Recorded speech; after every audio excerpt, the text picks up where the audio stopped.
भगवान पर अटूट श्रद्धा रखने वाली सुरसाविका मैना सुंदरी ने अपने पतिदेव श्रीपाल के कुष्ठ रोग निवारण हेतु सिद्ध चक्र जी की आराधना करके उस भयंकर रोग से मुक्ति दिलाई थी। चलिए हम सब मिलकर देखते हैं नृत्य नाटिका मैना सुंदरी। अरे ओ शर्मीली, कहाँ है रे? पहले बाहर तो निकल। बोल रे कचरू। सुना है समोषण मंदिर में आज कोई नाटक होने वाला है। सुना तो मैंने भी है अपनी आंखों से। अरे पगली कहेगी, कोई आंखों से सुनता है? हम तो भैया अपने कानों से सुनते हैं, वो भी अपने कानों से। भैया जी जय जिनेंद्र, जय जिनेंद्र भैया जी, जय जिनेंद्र। भैया जी आज समोषण मंदिर में कोई नाटक खेला जाना है क्या? हाँ, मैना सुंदरी के ऊपर एक बहुत ही सुंदर अद्भुत नाटक खेला जाना है। कौन थी मैना सुंदरी? हमें भी तो बताओ। देखो, मैना सुंदरी और श्रीपाल की कहानी बहुत अच्छी है, अद्भुत है। चलो हम सब देखने चलते हैं। हाँ, चलो हम सब नाटक देखने चलते हैं। चलिए। राजसभा में मंत्री जी और पंडित जी उपस्थित हैं। तभी द्वारपाल आवाज लगाता है। महाराज और महारानी दरबार में आते हैं। राजा मंत्री जी से अपने राज्य का हाल पूछते हैं। सुरसुंदरी और मैना सुंदरी दोनों अपनी अपनी विद्या अध्ययन कर राजमहल में आती हैं। महाराज और महारानी राज दरबार में पधार रहे हैं। कहिए मंत्री जी, राज्य के क्या समाचार हैं? प्रणाम महाराज। राज्य में सर्वत्र शांति है। राज्य की प्रजा बहुत खुश है। मंत्री जी, हमारी प्रजा में किसी प्रकार का कोई भय, धन धान्य की कोई चिंता तो नहीं है? नहीं महारानी, राज्य की प्रजा बहुत ही खुशहाल और भय मुक्त है। बहुत अच्छा, हमें आपसे यही उम्मीद थी। आप जैसे मंत्री के होते हुए हमें कोई चिंता की बात नहीं रहेगी। पंडित जी, मंदिर का निर्माण कार्य कैसे चल रहा है? पंडित जी, कहीं कोई परेशानी तो नहीं? नहीं महाराज, मंदिर के कार्य में कोई परेशानी नहीं है। मंदिर का कार्य बहुत ही आनंद पूर्वक चल रहा है। अति उत्तम, बहुत अच्छे पंडित जी, बहुत अच्छे। मंत्री जी, हमारी दोनों राजकुमारियों का कोई समाचार? आपकी दोनों पुत्रियां आज ही विद्या अध्ययन कर आज ही राजमहल आ रही है।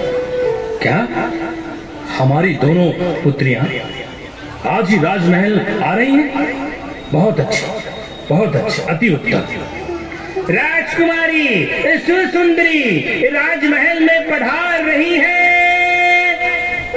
प्रणाम पिताजी, प्रणाम माताजी, जय जिनेंद्र पंडित जी। कहो बेटी सुर, गुरुकुल से विद्या अध्ययन कर महल में कैसा लग रहा है? पिताजी, आपके आशीर्वाद से और गुरुजी की कृपा से हमने धार्मिक और लौकिक दोनों विद्याओं में ज्ञान अर्जित कर लिया है। राजकुमारी मैना सुंदरी राजमहल में पधार रही है। प्रणाम पिताजी, प्रणाम माताजी, जय जिनेंद्र पंडित जी। आयुष्मान भव पुत्री। बहन सुंदरी, कैसी हो? मैं बहुत अच्छी हूँ बहन, तुम कैसी हो? कहो पुत्र मैना, गुरुकुल में कठिन जीवन से लौटकर राजमहल में कैसा लग रहा है? इतने दिनों के बाद अपनों से मिलकर बहुत अच्छा लग रहा है। बेटी मैना, आपने हमें याद तो जरूर किया होगा। पिताजी, माताजी, आप दोनों सदा ही मन में भगवान की तरह विराजमान थे। आप दोनों और बहन सुर की याद हमें सदा आती रहती थी, लेकिन शिक्षा पूर्ण करना भी तो जरूरी था। हाँ बेटी, हम दोनों भी आप दोनों बहनों को सदा याद करते थे। आप दोनों की बचपन की यादें सदा हमें आती थी। पिताजी, मुझे आज बहुत प्रसन्नता महसूस हो रही है। ये लीजिए। यह क्या है बेटी? यह जिन भगवान के अभिषेक का पावन पवित्र गंधोदक है और इसे शरीर मात्र पर लगाने से सारे कष्ट दूर हो जाते हैं। इसलिए आप सभी इसे ग्रहण करें। जिन भगवान का आशीर्वाद ग्रहण कीजिए। समय का चक्र अपनी धुरी पर चलता रहता है। मैना सुंदरी और सुर सुंदरी अब बाल्य अवस्था को पूर्ण कर यौवन अवस्था को प्राप्त कर चुकी हैं। राजा और रानी उनके विवाह के लिए चिंतित हैं। राजा उनके विवाह के बारे में उनसे पूछते हैं। ओ शर्मिली, अरे ओ शर्मिली, काहे गला फाड़ रही है? मैं क्या मर गई हूँ? बता क्या हुआ? अरे मैना सुंदरी राजमहल में आ गई हैं, अब आगे क्या होगा बताएगी भी। सुन, राजा रानी दोनों दरबार में बैठे बहुत चिंतित थे। राजा बहुपाल निकल पड़ते हैं अपने निर्णय को सिद्ध करने के लिए। वो एक ऐसा वर चाहते हैं जो बहुत दुखी हो। जंगल में उनकी भेंट चंपापुर के राजकुमार श्रीपाल से होती है। चंपापुर में बहुत साल पहले कुष्ठ रोग जैसी भयानक बीमारी हो जाती है और राजकुमार श्रीपाल कुष्ठ रोग से ग्रसित रहते हैं। देखते हैं आगे का दृश्य। प्रणाम पिताजी। प्रणाम माताजी। आयुष्मान भव पुत्रियों। क्या बात है पिताश्री? आप दोनों बहुत चिंतित दिखाई दे रहे हैं। क्या हुआ? आप चिंता का कारण हमें नहीं बताएंगे?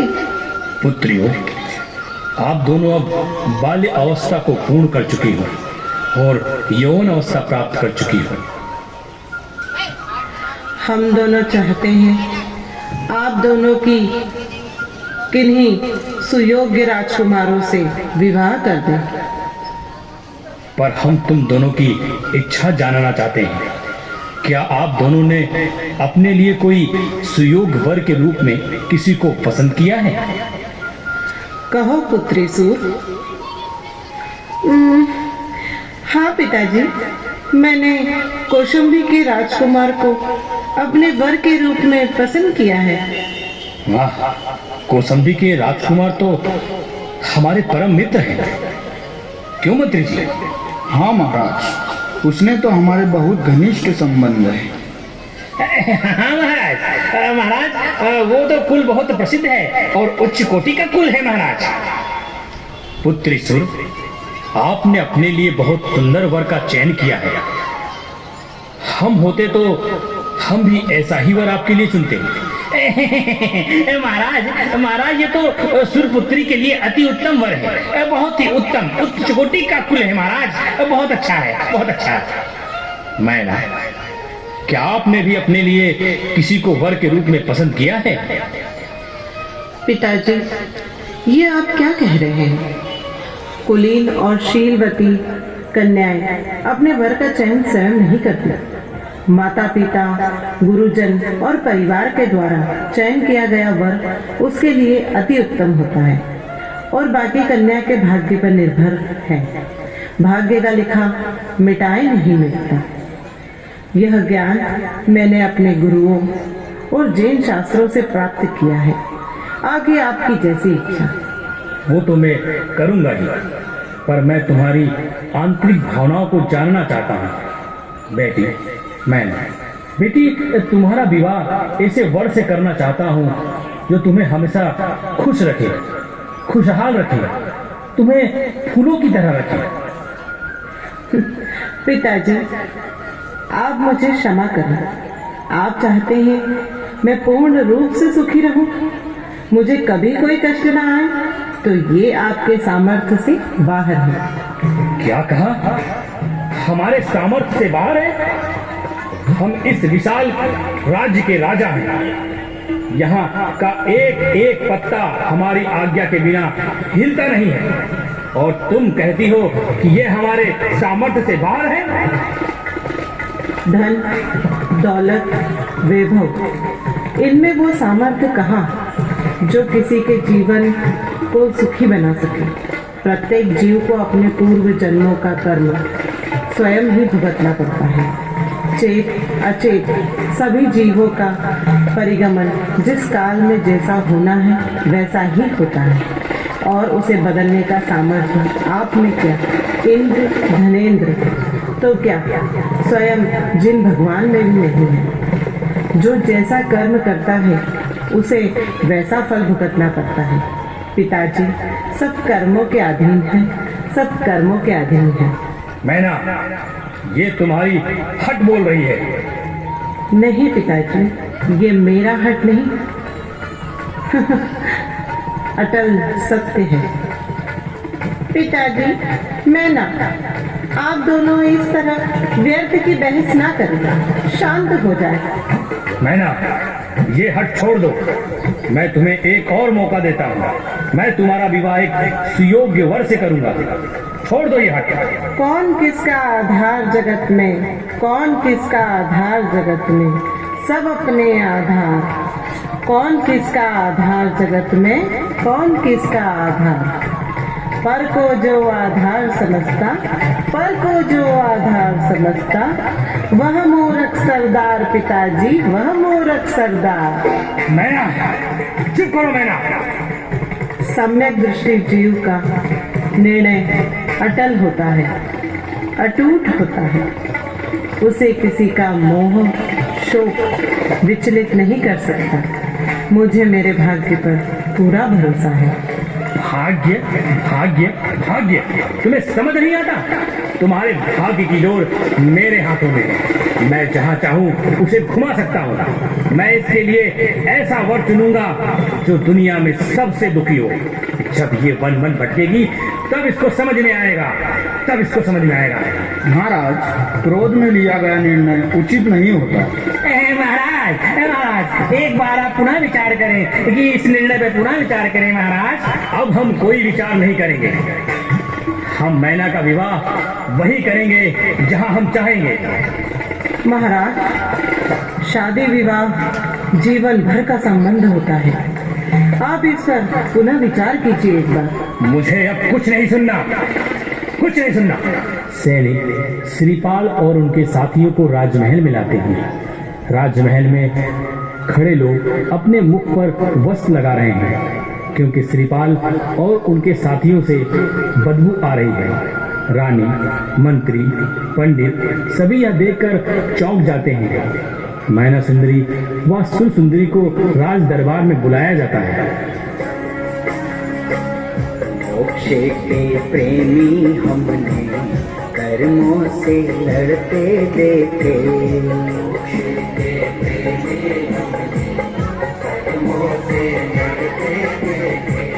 मखमल पर सोने वाले भूमि पर चलते देखे।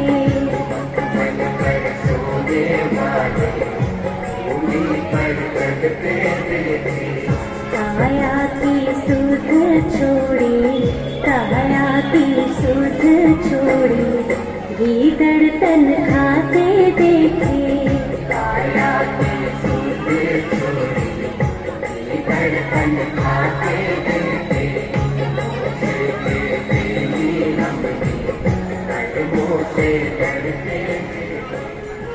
मित्र श्रीपाल, हम चलते चलते बहुत दूर आ गए हैं। हाँ मित्र, बहुत थकान लग रही है मित्र।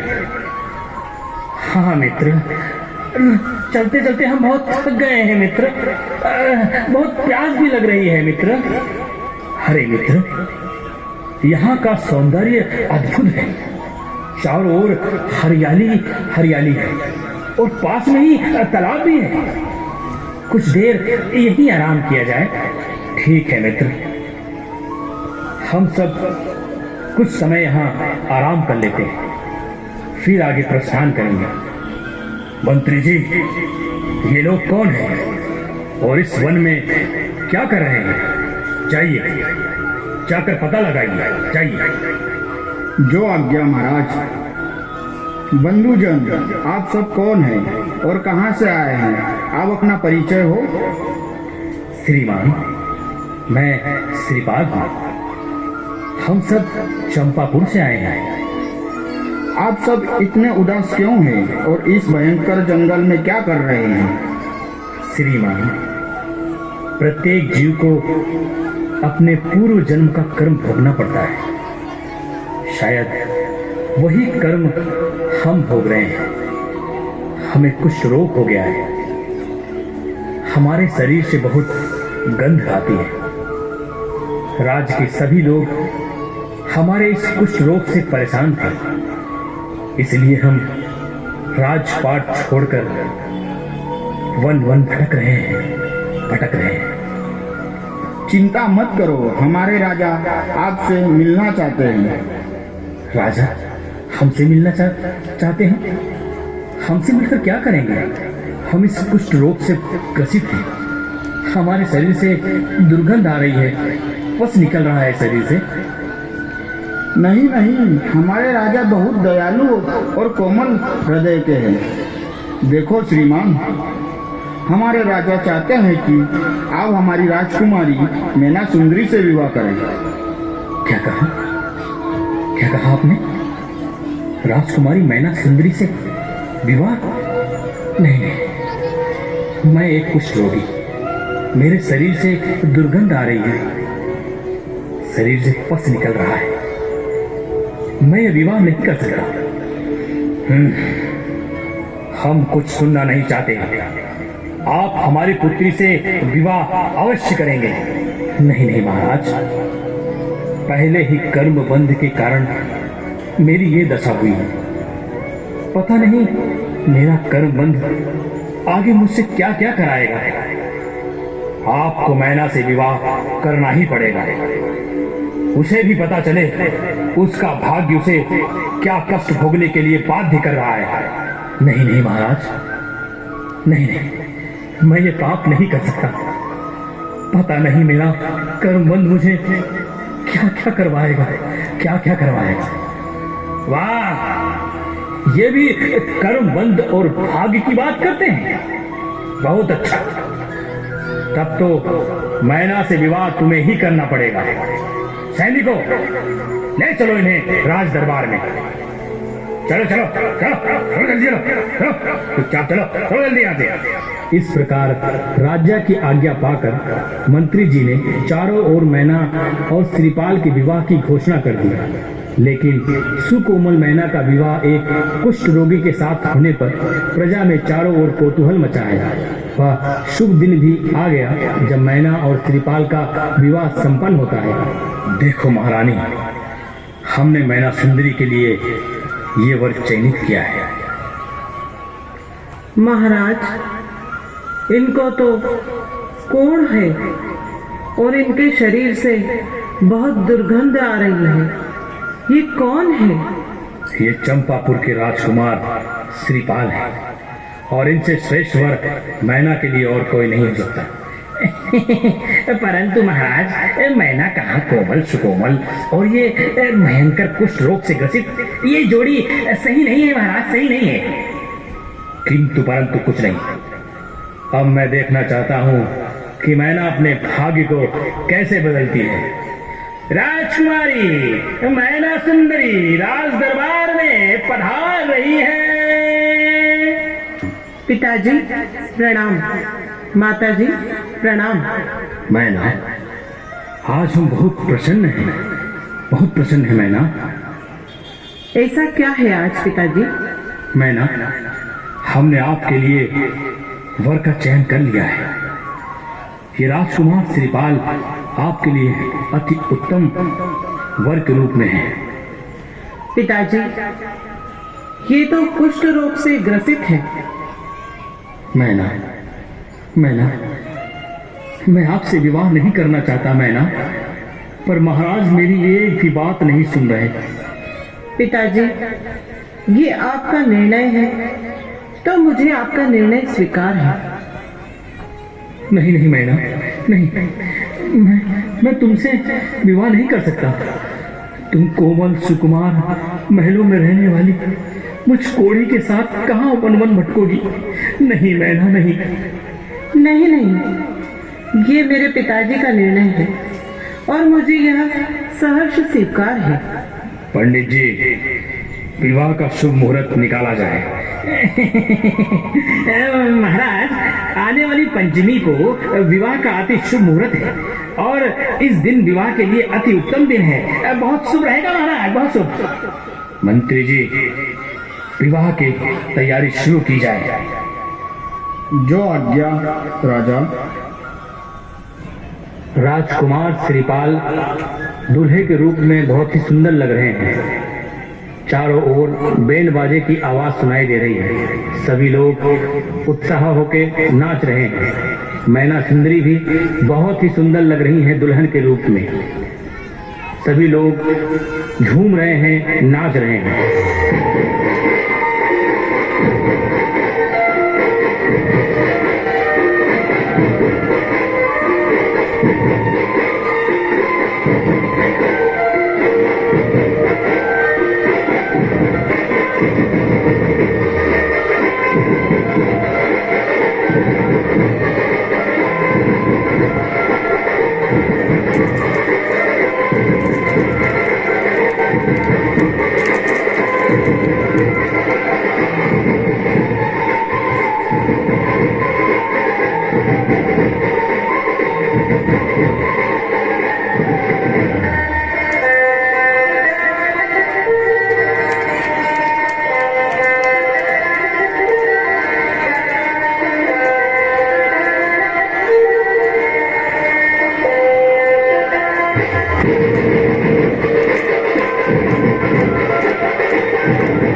पिताजी, अब आपकी पुत्री का विवाह हो गया है।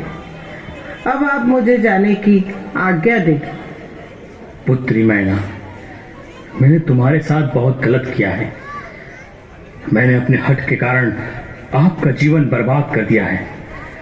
ये सृष्टि मुझे कभी माफ नहीं करेगी पुत्री, कभी माफ नहीं करेगी। पिताजी, ये जो हो रहा है मेरे भाग्य के अनुसार ही हो रहा है। इसमें आपका कोई दोष नहीं है। आप तो मात्र एक आधार है। जो होगा वह कर्मबद्ध के अनुसार होगा। दुख के बाद सुख और सुख के बाद दुख, ये तो आते जाते रहेंगे। ये समय चक्र है पिताजी। आप मुझे खुशी खुशी विदा कीजिए। मैना, तुम धन्य हो बेटी। मैना, अटूट है तुम्हारी जिन भक्ति। जाओ पुत्री, जाओ, तुम धन्य हो, जाओ।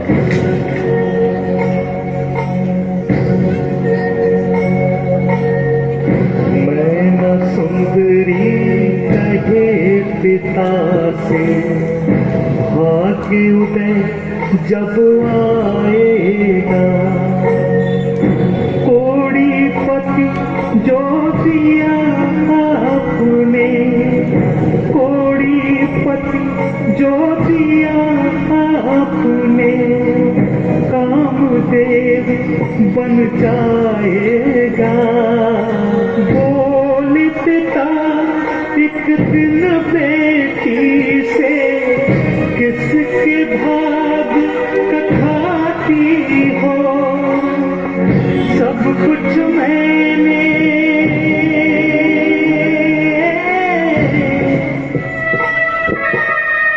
सब कुछ मैंने दिया है, तुम क्या मेरे गुण गाती हो।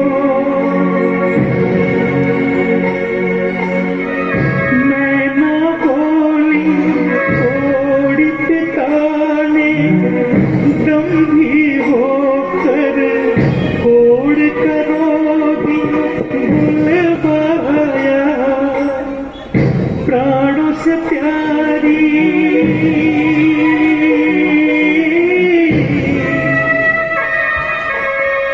प्राणों से प्यारी मैं नाता फिर प्यार उसी से रचवाया। सागर रोया रोही नगरिया, पर्वत का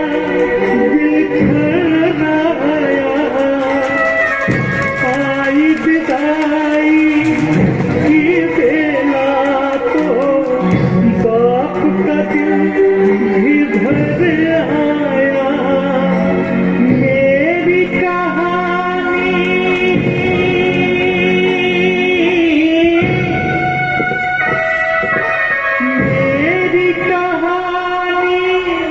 जो भी सुनेगा नफरत ही कर पाएगा। मैं न सुंदरी कहे पिता से, भाग्य उदय जब आएगा। कोड़ीपति जो दिया आपने, कोड़ीपति जो दिया आपने, कामदेव बन जाएगा। मैं न सुंदरी कहे पिता से, भाग्य उदय जब आएगा। भाग्य उदय जब आएगा, भाग्य उदय जब आएगा, भाग्य उदय जब आएगा।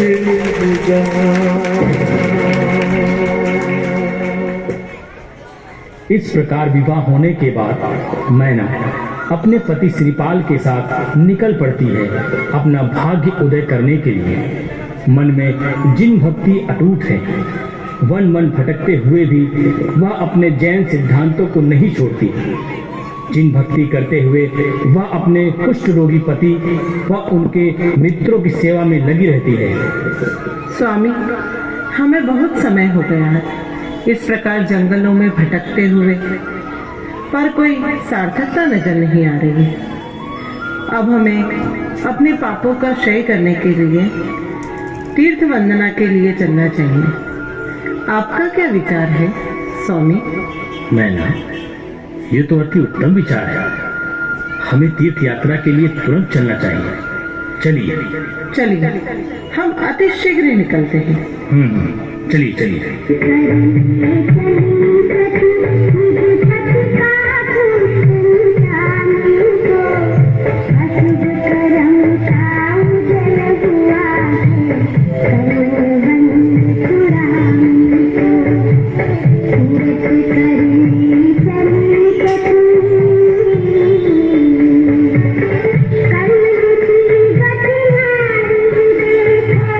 राजा के घर जन्म लिया,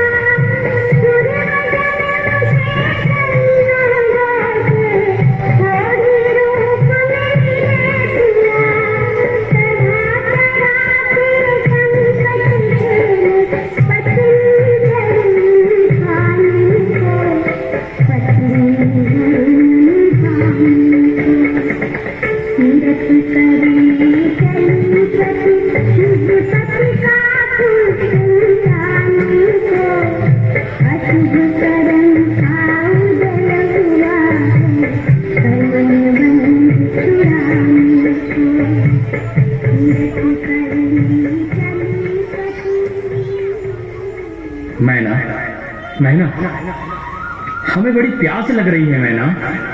आप यहाँ बैठिए, मैं आपके लिए जल का प्रबंध करती हूँ।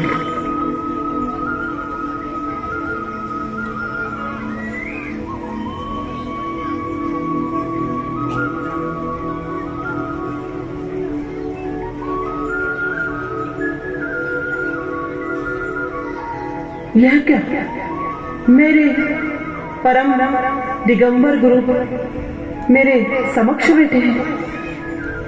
मेरी तीर्थ यात्रा सफल हुई, जो मुझे दिगंबर गुरु के दर्शन हो गए। मुझे उनके चरणों में चलना चाहिए। नमस्तु महाराज, नमस्तु महाराज। हे भव्यात्मा, तुम इस भयंकर जंगल में क्यों विचरण कर रही हो? महाराज, मैं भाग्य की मारी मैना अपने कुष्ठ रोग ग्रसित पति के साथ तीर्थ वंदना के उद्देश्य से इन वनों में भटक रही हूँ। हे प्रभु, आप अपने मुखाग्र बिंदु से उपदेश देकर मुझे धन्य करें, जिससे मैं अपने पापों का निवारण व क्षय कर सकूं। मुझे उपदेश दीजिए महाराज। हे भव्यात्मा, आपने पूर्व जन्म के किए कर्मों से प्राप्त फलों के कारण इस अवस्था को प्राप्त हुए हैं। लेकिन ये कर्म सिद्धांत है, जो कर्म करता है उसे फल भोगना पड़ता है। लेकिन सत्य कर्म देव शास्त्र गुरु की पूजन और सम्यक दर्शन आदि को धारण करके इन अशुभ कर्मों का क्षय करके और पुण्य कर्म को इकट्ठा करके पति, परिवार और साथियों के कष्टों का निवारण किया जा सकता है। इस प्रकार गुरु का आदेश पाकर मैना सुंदरी पुनः अपने पति के पास आती है और पति को सारा वाक्य बताकर सब लोग सिद्ध अष्ट चक्र महामंडल विधान का प्रारंभ करते हैं। सिद्ध चक्र विधान मंडल के प्रताप से श्रीपाल और उनके साथियों का कुष्ठ पूर्णतः समाप्त हो जाता है और श्रीपाल व उनके साथी पुनः अपने सुंदर रूप में आ जाते हैं। स्वामी, जल ग्रहण कीजिए। मैना, तुम इतनी प्रसन्न क्यों दिख रही हो मैना? स्वामी, आज मैंने अपने दिगंबर मुनि के दर्शन किए और उनसे उपदेश भी प्राप्त किया। उन्होंने उपदेश दिया है कि आने वाली आषाढ़ की अष्टाणिका पर्व पर 8 दिन तक हम सबको सिद्ध प्रभु का गुणानुवाद करना है, सिद्धों की अर्चना करना है। इससे उत्तम उपदेश मेरे लिए और क्या हो सकता है? स्वामी, अब हमारे पापों का क्षय होने का समय आ गया है। हाँ हाँ मैना, ये तो बहुत अच्छा है।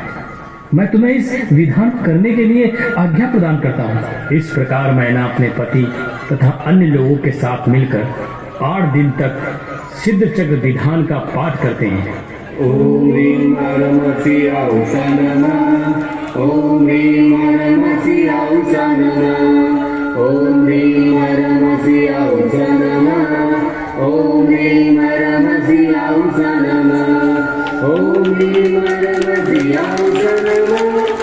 ओम ह्रीं परमशिवाय नमः। ओम ह्रीं परमशिवाय नमः। ओम ह्रीं परमशिवाय नमः। ओम ह्रीं परमशिवाय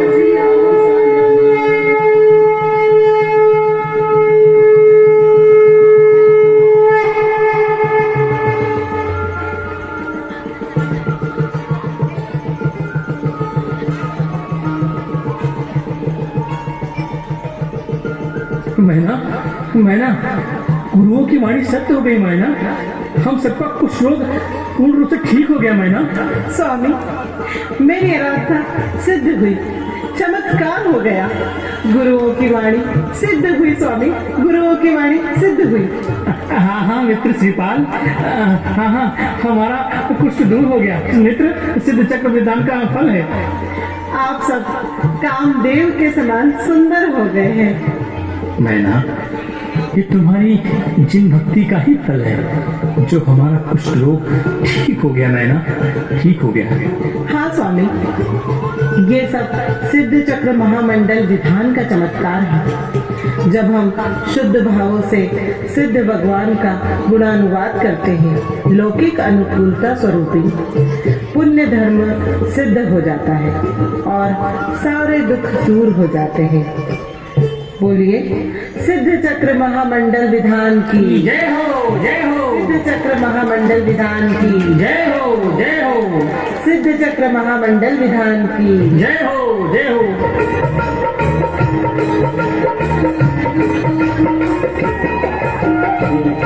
चक्र का आप करो दिया, आपके प्राणी हजारों में नारायणी। चक्र का आप करो दिया,